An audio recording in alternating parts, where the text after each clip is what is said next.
Hello.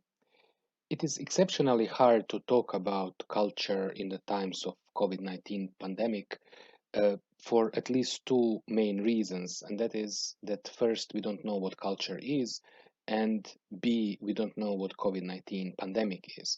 That is, both terms are coming in its complexity and they affect our lives in very different ways. So, what can I say as a relatively bourgeois systemic person to comrades that are in serious troubles, losing jobs, losing financing? It is almost embarrassing to address other people, at least if we wouldn't have clear ethical understanding of our own position.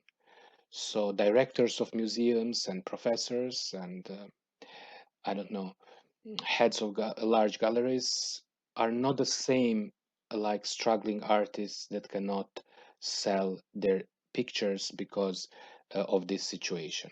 So obviously, whenever I say we, and I tend to say we a lot, I need to always imply this type of awareness. Otherwise, you finish in rhetorics that might sound good, but in fact is hiding huge systemic problems in how culture is treated and how resources for culture are distributed. So I want to start with systemic culture that I too belong to, and with our personal need to share those resources. So whatever you have, and that includes your pay, that includes your monthly pay, and that is something that people don't allow to be touched. They touched everything, they talk about everything, they're not willing to share um, what they have privately, which I think is wrong. And that is why we have, even between ourselves, again it's we, a certain amount of tension and problem. So this is first, resources need to be shared as much as that is possible. Whoever is doing it is doing the right thing. So that is my point. Second point is that we are fighting more than one battle here.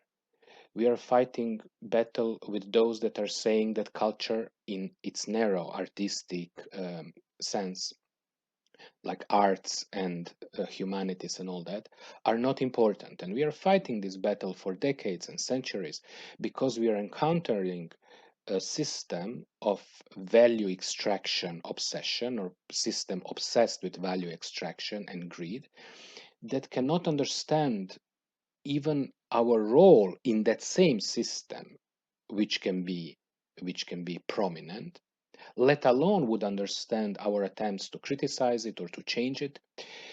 And of course, we are fighting this battle more than ever now, when you have resources concentrated in upper 1%, you have power concentrated, financial power, political power concentrated in increasingly repressive layer of capitalists representing bureaucracies. Some protesters were saying to me how new and fresh is the smell of those plastic shields and uniforms that police is wearing. There is a sense of money, there is a sense of investment, there is a sense of almost life in those creepy forms of recreating repressive apparatuses, along with ideological apparatuses or whatever. So, of course, we are in this neo feudal, neo medieval situation, and suddenly there is something like plague. There is something like a disease that we don't know well about and that people are dying from. And it's utterly medieval configuration rather than anything else. So, what is our task here? Well, I started this video with saying what professors and directors should do: share. Second, It is about balancing old and new normalcy for all of us. And of course, people, when they hear new normalcy, it's always nerve-breaking and already annoying and overly used. And I don't think that balancing new and old normal will be balancing analog and digital, because we are living with digital for such a long time, and digital is so deeply in our lives that yes, zooming for 7 hours per day or moving your museum partly online is of course stressful. It is making the next step and whatnot. But in some very broad sense, we were already living in that particular cloud. I think that balancing old and new normal is rather to balance these twisted hierarchies, either within the cultural sector or beyond it across society, and to balance something that is utopian vision of the future and dystopian vision of the future, no? To balance our fear of the future that is future of repression, future of social credit system, of utter quantification of life and every step of life, quantification that is always then assigned certain amount of value or power, either monetary or not. It is rather to balance structures of oppression with fluidities, with right to chaos, with right to disorder.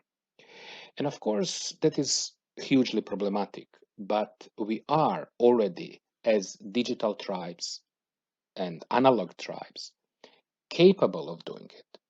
So, as much as I'm utterly pessimistic in terms of the major and official developments in the world, where I think we will finish in artificial intelligence and algorithmically sustained forms of structured repression that will be all pervading, we will have um, the increased ability, I think, to respond to that, to hack it, to undermine it. We will have Blade Runner situation and we will have Mad Max situation and all these situations. I think these things will happen, and we are rightfully scared of those situations. And more you are between system in your cozy, bougie salon with books behind you and computer in front of you, more you are scared. But are you scared for those that this very moment live this dystopia in concentration camps for laborers in Southeast Asia? Usually not. Honestly, usually not. If one would say to me, how much time do you spend per year thinking about your desserts and thinking about concentration camps for new slaves? Better not to go into that, honestly speaking. Or the answer is self-understandable. So obviously, new and old normal is not about digital and analog. It is about balancing utopian and dystopian visions that we have as cultural studies people, as producers, as artists. Why should we balance that? Can we be just pessimistic if that is our thing? Can we be just optimistic and encouraging if that is our thing? Well, that is bringing us to something that is almost neuroscience. Fear and people that are immersed in fear or exposed to fear would vote right wing, conservative, would prefer structures even if structures hurt them. So, almost at the level of neuroscientific politics, not only biopolitics, you need to avoid being afraid, or especially emanating or delivering fear to other people. How realistic that is? Well, not very much. We are all afraid, pervaded by anxieties. You are scared that your grandma will die.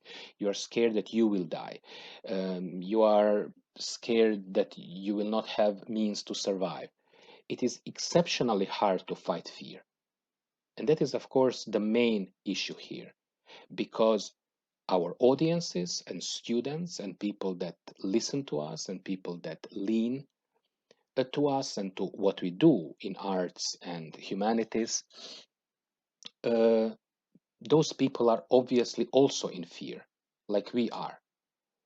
And our message should be the message that, okay, shit happens, shit is happening, and shit will happen in huge quantities. But our main task is to tell them it will be okay, probably, even for you, even for us, because we will need to invent modes that will respond to this huge amount of shit, no?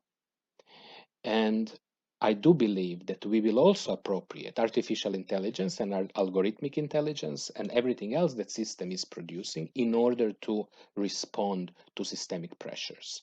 There will be alternative networks and there will be alternative modes of production and there will be alternative modes of operations in culture.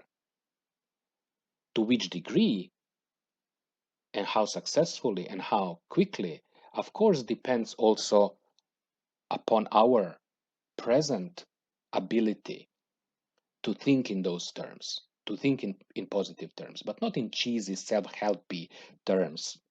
Think positive, whatever.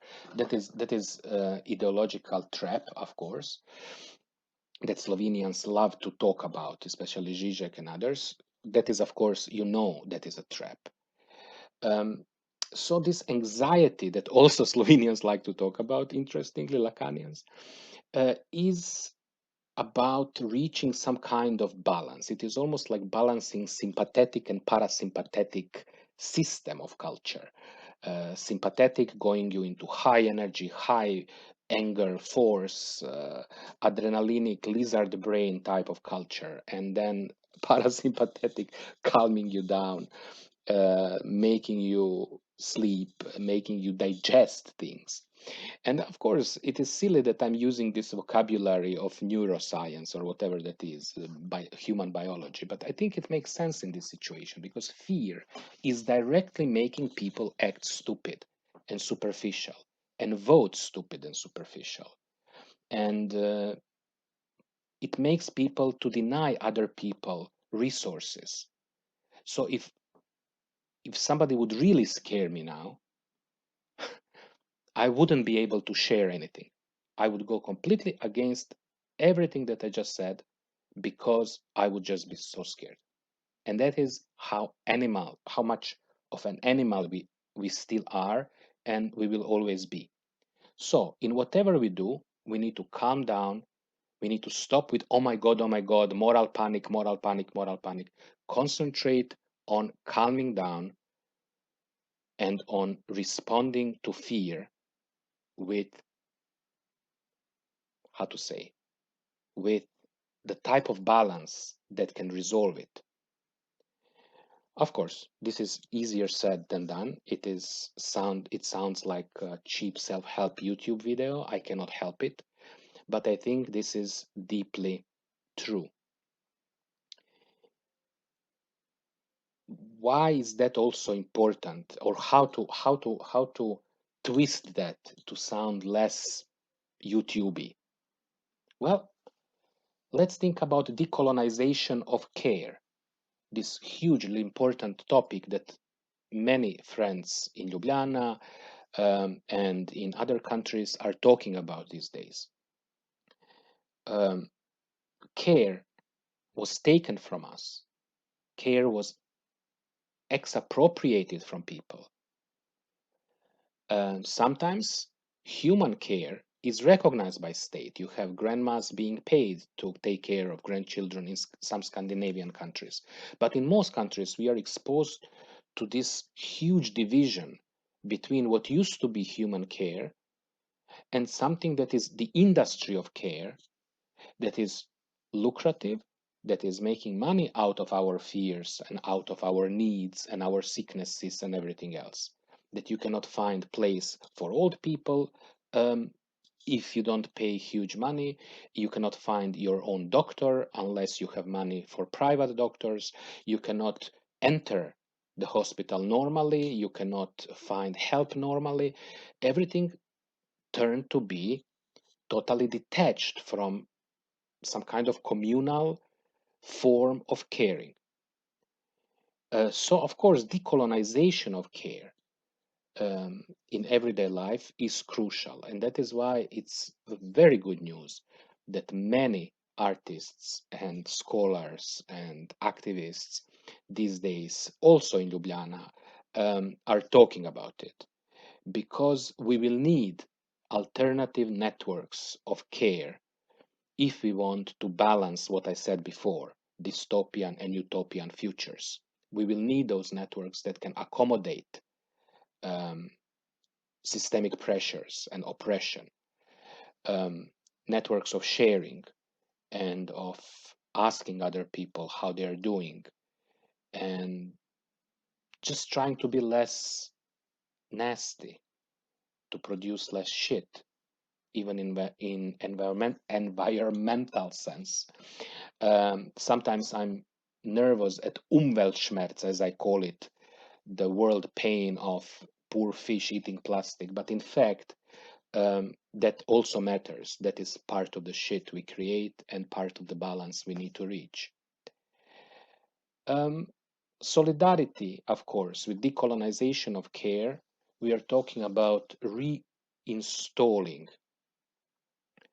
forms of solidarity. But solidarity is a tricky term, very tricky term. It can be a flag covering many things. Some of those are shitty.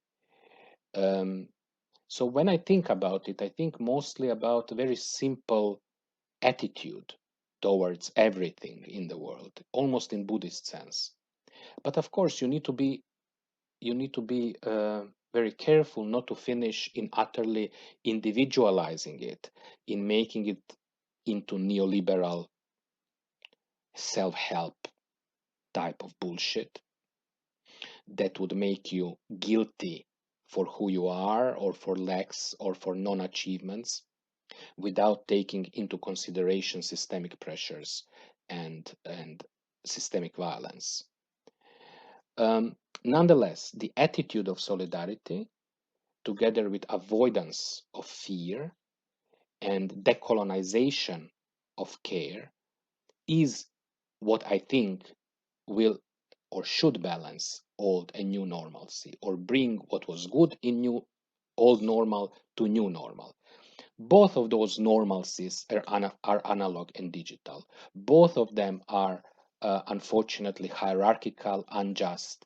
Both of them will be or are um, almost neo-medieval in how power is distributed. But both of them can be marked with our attempt to care, to show solidarity to each other, to share, to privilege horizontal relations over vertical. And if cheesy YouTube videos and cheesy journals that are also part of a capitalist mode of operation and spectacle, of course, and that are also trying to convince us that we are not good enough, that we need to feel guilty for whatever, they could make us feel guilty that we are not showing enough solidarity, that we are not decolonizing care enough, that we are not enough against capitalism, that we are also part of the same guilt tripping game. So one need to be very careful in implementing these fragile balances also to oneself. No, it is true that at the end of life, at the end of era, what really matters was love and friendship and how much we shared.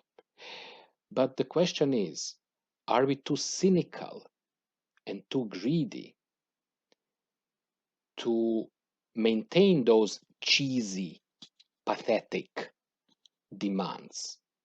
Are we beyond that as modern, postmodern, post-postmodern, meta-modern, post-meta-modern artists? Are we beyond love?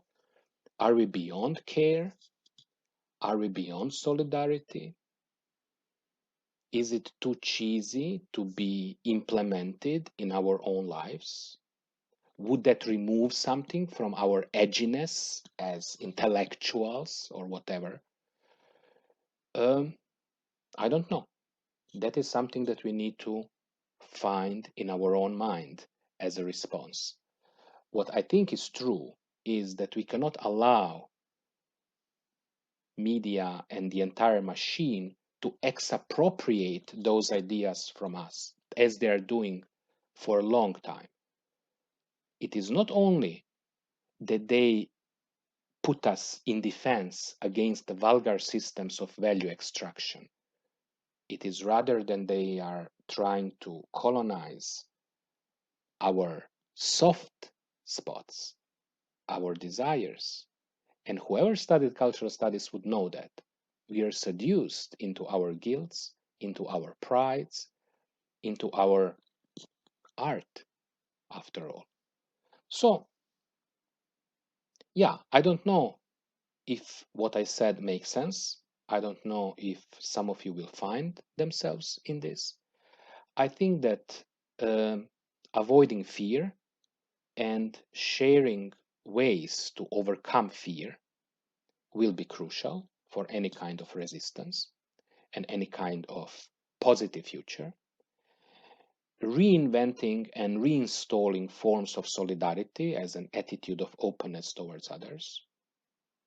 And of course, trying to reappropriate things such as care, love, um, in order to reach safety that is beyond 1 or 2 monthly pays. But until we reach that, you need to share 1 or 2 of your monthly pays. As vulgar as that is, life is sometimes very vulgar. With that, I wish you all to stay healthy and especially mentally healthy and sane. I don't know if I will succeed in that. I certainly hope so, because things are not easy, and they will not become easy anytime soon. But we can try to live them or to live through them well and bravely. Thank you. Bye.